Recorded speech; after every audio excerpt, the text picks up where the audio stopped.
ലൂക്ക 11-ാം അധ്യായം 1 മുതൽ 54 വരെയുള്ള വാക്യങ്ങൾ.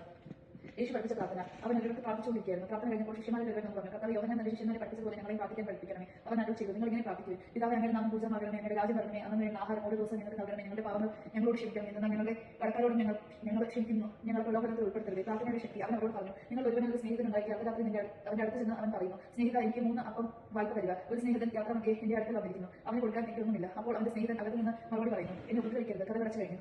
എന്റെ കുഞ്ഞുങ്ങൾ എന്റെ കൂടെ കിടക്കയിലാണ്, എഴുന്നേറ്റ് നിനക്കൊന്നും തരാൻ സാധിക്കില്ല. ഞാൻ നിങ്ങളോട് പറയുന്നു, അവൻ സ്നേഹിതനാണ് എന്നതിന്റെ പേരിൽ അവനൊന്നും കൊടുക്കുകയില്ലെങ്കിൽ തന്നെ നിർബന്ധം നിമിത്തം എഴുന്നേറ്റ് അവന് വേണ്ടത് നൽകും. ഞാൻ നിങ്ങളോട് പറയുന്നു, ചോദിക്കുകയും നിങ്ങൾക്ക് ലഭിക്കും, അന്വേഷിക്കുകയും നിങ്ങൾ കണ്ടെത്തും, മുട്ടുകയും നിങ്ങൾ തുറന്നു കിട്ടും. എന്തെന്നാൽ ചോദിക്കുന്ന ഏവനും ലഭിക്കുന്നു, അന്വേഷിക്കുന്നവൻ കണ്ടെത്തുന്നു, മുട്ടുന്നവൻ തുറന്നു കിട്ടുകയും ചെയ്യുന്നു.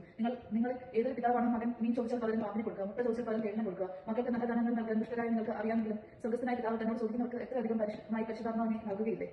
യേശുവും ബെൽസെബൂലും അവൻ ഊമനായ ഒരു പിശാചിനെ ബഹിഷ്കരിക്കുകയായിരുന്നു. പിശാച് പുറത്തു പോയപ്പോൾ ആ ഊമൻ സംസാരിച്ചു. ജനങ്ങൾ അത്ഭുതപ്പെട്ടു. അവരിൽ ചിലർ പറഞ്ഞു, അവൻ പിശാചുക്കളുടെ തലവനായ ബെൽസെബൂലിനെ കൊണ്ട് ആണ് പിശാചുക്കളെ ബഹിഷ്കരിക്കുന്നത്. വേറെ ചിലർ അവനെ പരീക്ഷിക്കാൻ സ്വർഗ്ഗത്തിൽ നിന്ന് വരാൻ അവനോട് ആവശ്യപ്പെട്ടു. അവരുടെ വിചാരങ്ങൾ അറിഞ്ഞുകൊണ്ട് അവൻ പറഞ്ഞു, അന്ധചിത്രമുള്ള രാജ്യം നശിച്ചു പോകും, അന്ധചിത്രമുള്ള ഭവനം വീണു പോകും. സാധാരണ തനിക്ക് തന്നെ എതിരായി തിരിച്ചാൽ അവരുടെ രാജ്യം എങ്ങനെ നിലനിൽക്കും? ഞാൻ ബെൽസെബൂലിനെ കൊണ്ട് പിശാചുക്കളെ പുറത്താക്കുന്നു എന്ന് നിങ്ങൾ പറയുന്നു. ബെൽസെബൂലിനെ കൊണ്ട് ആണ് ഞാൻ പിശാചുക്കളെ ബഹിഷ്കരിക്കുന്നതെങ്കിൽ നിങ്ങളുടെ പുത്രന്മാർ ആരെക്കൊണ്ടാണ് അവരെ ബഹിഷ്കരിക്കുന്നത്? അതുകൊണ്ട് അവർ നിങ്ങളുടെ വിധികർത്താക്കളായിരിക്കും. എന്നാൽ ദൈവകരം കൊണ്ടാണ് ഞാൻ പിശാചുക്കളെ പുറത്താക്കുന്നതെങ്കിൽ ദൈവരാജ്യം നിങ്ങളുടെ ഇടയിൽ വന്നു കഴിഞ്ഞിരിക്കുന്നു.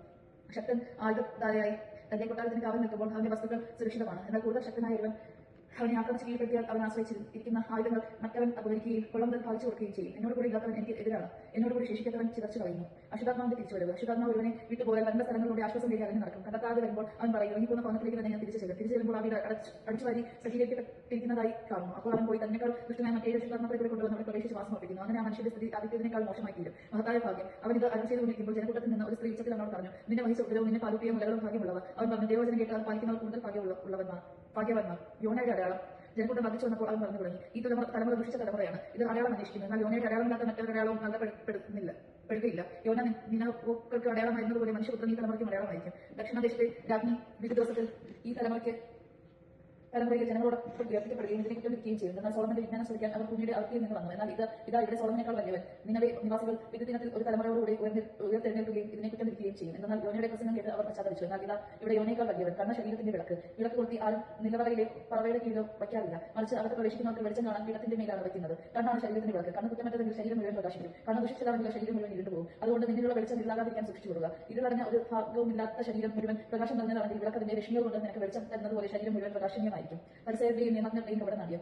അവർ സംസാരിച്ചുകൊണ്ടിരിക്കുമ്പോൾ പരിസരം തന്റെ കൂടെ ഭക്ഷണം കഴിക്കുന്നതിന് അവനെ ക്ഷണിച്ചു. അവൻ പ്രവേശിച്ച് ഭക്ഷണത്തിനിരുന്നു. ഭക്ഷണത്തിന് മുൻപ് അവർ കഴുകി ശുദ്ധി വരാനതിനെ പറ്റി പരിസരം അത്ഭുതപ്പെട്ടു. അപ്പോൾ കർത്താവ് അവനോട് പറഞ്ഞു, പരിസരമായി നിങ്ങൾ കോപ്പകളുടെയും പാത്രങ്ങളുടെയും പുറം കഴുകി വെളിപ്പാക്കുന്നു. നിങ്ങളുടെ അകമോ കവർച്ചയും ദുഷ്ടതയും കൊണ്ട് നിറഞ്ഞിരിക്കുന്നു. കോശം അരിപ്പുറം നിർമ്മിച്ചവൻ തന്നെയല്ലേ ആ അകവും നിർമ്മിച്ചത്? നിങ്ങൾക്കുള്ള ദാനം ചെയ്യുന്നു, അപ്പോൾ നിങ്ങൾക്ക് എല്ലാ ശുദ്ധമായിരിക്കും. പരിസരം നിങ്ങൾക്ക് ബിരുദം. എന്നാൽ നിങ്ങൾ അരുതയുടെയും തുളസിയുടെയും മറ്റെല്ലാ ചെടികളുടെയും ദശാംശം കൊടുക്കുന്നു. എന്നാൽ ദൈവത്തിന്റെ നീതിയും സ്നേഹവും നിങ്ങൾ അവഗണിച്ചു കളയുന്നു. ഇവയാണ് നിങ്ങൾ ചെയ്യേണ്ടിയിരുന്നത്. മറ്റുള്ളവർ അവഗണിക്കാതെ തന്നെ പരിസരം നിങ്ങൾക്ക് ബിരുദം. എന്നാൽ നിങ്ങൾ സിനഗോഗുകളിൽ പ്രമുഖ സ്ഥാനവും പൊതുസ്ഥലങ്ങളിൽ അഭിവാദനവും അഭിലാഷിക്കുന്നു. നിങ്ങൾക്ക് ബിരുദം. എന്നാൽ കാണപ്പെടാതെ കുഴിമാടങ്ങൾ പോലെയാണ് നിങ്ങൾ.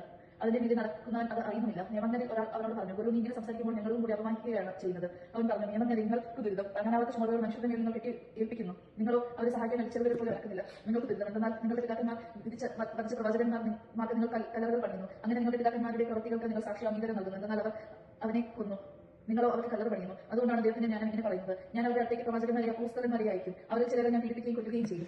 ലോകാരംഭം മുതൽ ചൊരിയപ്പെട്ടിട്ടുള്ള സകല പ്രവാചകന്മാരുടെ രക്തത്തിന്, ആബേൽ മുതൽ ബലിപീഠത്തിന്, വിശുദ്ധ സ്ഥലത്തിനും മധ്യ വെച്ച് കൊല്ലപ്പെട്ട സഖ്യ വരെയുള്ളവരുടെ രക്തത്തിന് ഈ തലമുറ ഉത്തരം പറയേണ്ടി വരും. അതെ, ഞാൻ പറയുന്നു, ഈ തലമുറയുടെ ആവശ്യപ്പെടും. നിയമജ്ഞരെ നിങ്ങൾക്ക് ബിരുദം. നിങ്ങൾ വിജ്ഞാനത്തിന്റെ താക്കോൽ കരസ്ഥമാക്കിയിരിക്കുന്നു. നിങ്ങളോ അകത്ത് പ്രവേശിച്ചില്ല. പ്രവേശിക്കാൻ വന്നവരെ തടസ്സപ്പെടുത്തുകയും ചെയ്തു. അവൻ അവിടെ നിന്ന് പോകവേ നിയമജ്ഞരും പരിസരും കോപാകുലരായി പല കാര്യങ്ങളെ പറ്റി സംസാരിക്കാൻ അവനെ പ്രേരിപ്പിക്കുകയും അവൻ പറയുന്നതിൽ എന്തെങ്കിലും തെറ്റ് കണ്ടുപിടിക്കാൻ തക്ക നോക്കുകയും ചെയ്തു. ദൈവജനമാണ് നാം കേട്ടത്. നമുക്ക് ദൈവത്തെ സ്തുതിക്കാൻ, ക്രിസ്ത്യാനിയെ സ്തുതി.